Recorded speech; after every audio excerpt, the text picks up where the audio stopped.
Esta é a missão 45, organizada pela Estação Análoga Espacial Habitat Marte. Hoje é 19 de julho de 2020 e temos a apresentação sobre como poderá funcionar a estação de energia em Marte. E essa apresentação vai ser realizada por Issacar Bruno. Bom dia, Issacar. Bom dia, pessoal. Hoje eu queria apresentar sobre a estação de energia, né, ou conhecido como Power Station, que é também uma das conhecidas como uma das principais partes, assim, para ter um habitat, né, totalmente funcional em Marte, né. Então, aqui temos toda a equipe da missão e algo os tópicos no qual eu iria comentar, né, são os conceitos principais, não, o conceito possível, o conceito visual, as tecnologias envolvidas, o funcionamento, de quantas pessoas teria que ter, quantidade de energia, os recursos possíveis, esquemas de eficiência, que isso eu acredito que é uma das partes interessantes, né, e bastante importantes também. Os protocolos em caso também de emergência e blackout, que é uma das coisas extremamente delicada e importante situação, e os deveres de cargo e outras diretrizes. Bem, sobre o possível conceito, né, e também o conceito visual, né, é como apresentado aqui na imagem, né, temos aqui nesse canto, né, como fosse uns tipos de painéis solares no qual ele tem uma aparência semelhante à do girassol, né, que é uma forma mais circular, que ele tem um comportamento bem semelhante, que ele faz o segmento do Sol é algo mais flexível, né, porque ele acompanha o movimento. Também temos as placas solares fixas, né, que a gente normalmente mais conhece hoje em dia, né, que teve um crescimento grande das placas e da energia solar. Então é muito comum a gente ver isso em casas e até mesmo em algumas estações de produção, né, especialmente aqui na região Nordeste, algo bem mais comum em relação ao Sul. E também tem aqui a possibilidade da utilização de turbinas eólicas, mas isso é um detalhe que mais para frente irei comentar, porque é um ponto mais delicado. E aqui, né, como poderia ser o painel de controle, né, que envolvendo questão de energia, todo cuidado é pouco e todo monitoramento, desde as coisas mais simples e básicas, é o essencial. Então, ter um controle fixo e bem, bem planejado é importante para a estação de energia. E um conceito aqui de estrutura é algo semelhante ao que se tem atualmente no Polo Sul, nas bases de pesquisas, por envolver uma questão de uma das instalações de alta prioridade ter uma estrutura mais robusta e bem mais protegida é uma coisa fundamental. Aqui seria mais ou menos um conceito, né, de como que funcionaria a instalação, né, aqui no centro, né, a gente tem aqui o que seria o centro de controle da estação, com os painéis solares, né, espalhados em volta, o banco de baterias, que é fundamental para poder fazer com que o habitat tenha a energia suficiente durante períodos mais críticos e à noite também. Então, ter uma boa estrutura de banco de bateria é primordial. Um sistema externo, né, um pouco mais isolado para não dar muita interferência aos painéis solares para ter a energia eólica. Um local de transmissão de dados, né, vou ver como que a transmissão ela acaba demandando muita potência, né, ainda mais para comunicações interplanetárias. O essencial é ter o controle de transmissão de informações, né, direcionadas junto com o controle de energia para ter aquela flexibilidade, e também de poder facilitar a transmissão.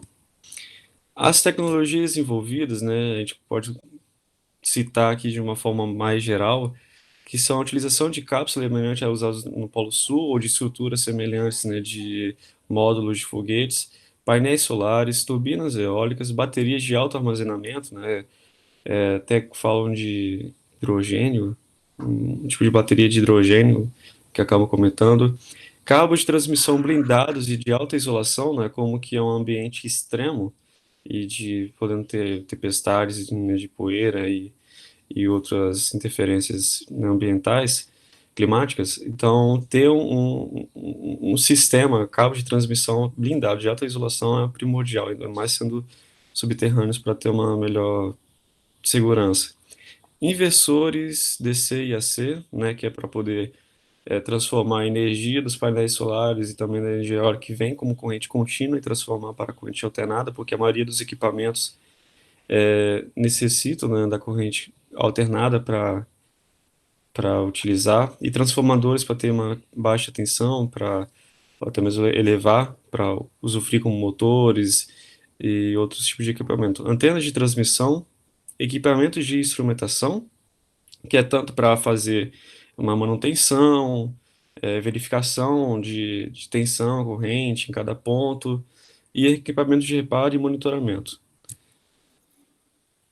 As funcionalidades da estrutura, né, ela acaba envolvendo promover e garantir eletricidade em cada infraestrutura do habitat, em todos os equipamentos e veículos, o controle de potência, monitoramento de transmissão e utilização de energia, armazenamento da energia elétrica, né, nos bancos de bateria e até mesmo o aterramento, se possível, transmissão de dados para a terra, reparação e manutenção das fontes geradoras e conduzir projetos de inovação de melhoria em fontes geradoras e controle energético. A estrutura da equipe, né, para ter tanto uma flexibilidade e ajuda, né, o ideal é ter 5 pessoas, sendo que teria o chefe responsável da estação, um subchefe da estação, um analista de dados e duas pessoas responsáveis diretamente na parte da manutenção, né, porque isso acaba demandando por ter muita quantidade de partículas na atmosfera de Marte, acaba demandando quase diariamente uma manutenção a todas as placas solares, quanto em outros tipos de geradores, se for externo ou até mesmo interno, para ter uma segurança que nada vai dar errado. A quantidade de recursos necessários é um detalhe bem importante, porque dos estudos que se tem feito até no momento, é considerado que para um habitat em Marte, uma base, ter a funcionalidade mínima e necessária para abrigar uma equipe de aproximadamente, no máximo, 8 pessoas, de 8 a 10 pessoas, é que eles tenham potência mínima de utilização de 21 quilowatts.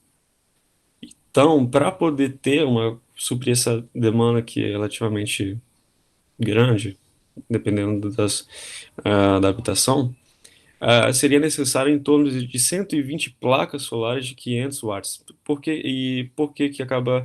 Se a gente for multiplicar, fazendo essa conta, a gente está em torno aí em torno de 60 quilowatts de potência, só que tem um fator que em Marte você acaba tendo a perda de 40% da absorção da radiação no Sol, tanto pela distância quanto pela quantidade de partículas que tem na atmosfera, que acaba impedindo que tenha uma absorção melhor da radiação solar. Então você pode ter 60 quilowatts, mas no final você vai ter apenas 36 quilowatts de potência em todos os painéis solares. Então não, você tem uma grande perda. Você precisa de muito painel solar para ter a potência mínima de funcionamento. Um banco de baterias para suprir a mesma quantidade, ou até mesmo mais, né, um mínimo, quanto mais, melhor. 20 turbinas eólicas em espirais e ventiladores de 2 metros de altura. A questão das turbinas eólicas, ela serve mais para a questão de emergência em situações de quando está tendo alguma tempestade. Porque os painéis solares vão ter uma eficiência extremamente baixa, quase zero. Então, para você garantir que tem uma alimentação e um recarregamento das baterias, a utilização de pequenas turbinas, você já garante um prolongamento da energia na base, né? É uma coisa que é até utilizado em aviões, que quando as duas turbinas do avião acabam sendo paradas, né, por algum tipo de problema, é acionado em motores que parece praticamente um ventilador na parte de baixo do avião, que quando ele está planando, ele acaba gerando energia para plenamente só mesmo funcionar a parte básica do avião. Então, a ideia das turbinas eólicas é mais para esse tipo de situação. Também cabo de transmissão, né, como que foi citado, de pelo menos uns 1.200 metros de comprimento para utilizar em toda a instalação. Como eu falei, a quantidade de placas e turbinas foram baseadas referente à estação suprir a potência mínima de 21 kW para o total funcionamento do habitat em Marte. Aqui temos um gráfico que é a parte da potência que é possível uma placa solar gerar em relação ao tempo que tem em Marte. Então a gente pode ver que o período que a bateria pode ser carregada é de 6 horas, só que em relação à potência que ela tem é aproximadamente 40% a menos do que se tem na Terra. Então é muito pouco tempo para suprir uma demanda muito grande. Então por isso a necessidade de ter muitas placas solares para suprir a demanda na base. Praticamente todos os recursos listados anteriormente deverão ser trazidos à Terra. Infelizmente, fabricar propriamente em Marte equipamentos de produção de energia é muito complicado. O que pode ser feito, né, fabricar mesmo em Marte, são equipamentos tanto para limpeza de, das placas, né, como essa daqui, que é praticamente um robô, que ele passa de fileira em fileira limpando as placas, né, com um pano, até mesmo como fossem umas pequenas vassourinhas tipo uma escova de dente que ele passa por cada placa limpando isso diariamente. Então são coisas que podem ser fabricadas e utilizadas em Marte, né, para não ter questão de problema de peso. Mas em placa solar e outros tipos de equipamentos deverão ser trazidos à Terra. O esquema de eficiência, né, temos dois pontos aqui que acaba sendo extremamente importante para a utilização, que é a estrutura de monitoramento que permite a verificação de cada cômodo de estrutura funcional, como motores e bombas, seja utilizando eletricidade, que para poder ser feito desligamento programados, e se não há utilização, e é o religamento dele com antecedência para que você tenha um controle melhor e um armazenamento melhor de eletricidade. Porque se você tem um controle melhor em cada cômodo, e a cada instalação, cada cômodo de cada instalação no Habitat, você consegue dizer o quanto de energia você está sendo gasto e para qual período de tempo. Então, você pode fazer um desligamento para um setor que não seja um setor de maquinário ou de equipamentos que demandam a sustentabilidade das pessoas lá em Marte e direciona para outras funções mais importantes. Então, por exemplo, à noite, onde que tem um funcionamento menor, é recomendado que passa que seja mais direcionado para equipamentos que demandam a sustentabilidade das pessoas lá, né? Então você pode fazer um desligamento, não tem ninguém mais utilizando um cômodo lá, por exemplo, da biblioteca. Então a energia pode ser desligada lá completamente para que possa ser utilizado em outro cômodo que demanda mais necessidade. E também a divisão do sistema de corrente alternada e corrente contínua, que é uma coisa assim que muito pouco comentado, mas extremamente importante, porque a maioria dos sensores e equipamentos de controle acaba utilizando corrente contínua, né? Não é a mesma coisa que tem no tomada, porque, por exemplo, um roteador, você precisa colocar até mesmo um transformador na tomada e depois ele passa para uma corrente contínua para alimentar. Então, se você diferenciar, fazer essa divisão de corrente alternada para equipamentos que necessitam realmente corrente alternada e corrente contínua, para equipamentos que ajudam a garantir um controle, né, como foi citado aqui, que garantia que sensores e controladores eletrônicos fiquem ligados mesmo em situação de blackout, se você tiver uma fonte separada de DC, você pode focar toda a energia, toda a potência para os equipamentos de necessidade mesmo, em uma pequena quantidade, sem ter perda de potência em inversores ou transformadores, você direciona para sensores, porque, por exemplo, digamos que tenha um blackout geral na base, a gente não sabe exatamente o motivo, mas você conseguiu colocar os equipamentos de oxigênio, umidade, temperatura, funcionando completamente na base. Mas como que você vai garantir que a situação está ficando crítica? você precisa de sensores, controladores que funcionam separadamente. Então, se você tem uma corrente DC, sem precisar passar por inversores e transformador, você garante uma melhor eficiência e segurança em situações de emergência. E numa situação, por exemplo, que temos uma tempestade de areia, uma situação de emergência, tem protocolos bem específicos. Né? Como falado, em Marte existe a frequência uma certa frequência de tempestade de areia, o que faz com que a produção seja afetada de energia. Dependendo da duração, acaba ocorrendo a perda de potência no sistema. Nessas situações, é obrigação da equipe responsável da estação de energia manter e direcionar potência para serviços essenciais para a sobrevivência de toda a tripulação no habitat, né? Restringindo para aquecimento, oxigenação, purificação da água, alimentos e equipamentos essenciais.